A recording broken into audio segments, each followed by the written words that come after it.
여러분 안녕하십니까?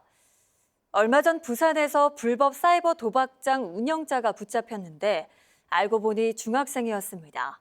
청소년 범죄 연령이 계속 낮아지고 있는 가운데 지역의 촉법 소년 범죄도 크게 늘어난 것으로 나타났는데요.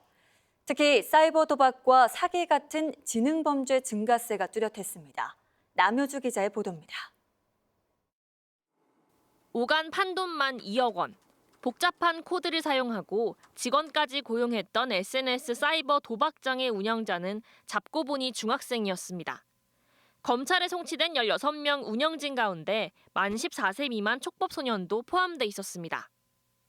이용자의 80% 역시 청소년으로 추정되는데 심지어 초등학생도 있었습니다. 소년 범죄 연령이 점차 낮아지면서 형사처분을 받지 않는 촉법 소년 범죄가 해마다 늘고 있습니다. 대구와 경북에서는 지난해 1,645건이 발생해 2년 전에 2배로 급증했습니다. 유형별로는 절도 776건, 폭력 442건 순이었고 특히 도박이나 온라인 사기 같은 지능 범죄는 1년 만에 54% 증가한 148건으로 가장 높은 증가율을 보였습니다.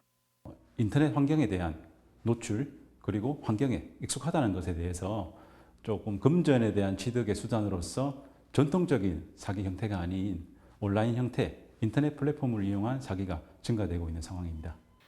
이렇다 보니 촉법소년의 기준 연령을 낮춰야 한다는 주장도 나옵니다.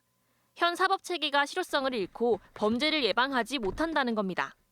나는 촉법소년이어서 처벌되지 않는다라고 자기 입으로 말을 하면서 범죄를 저지르는 이런 모방 범죄가 늘고 있기 때문에 형벌이 부과될 수 있다라는 그런 신호가 그 소년들에게도 필요하다라고 생각이 됩니다.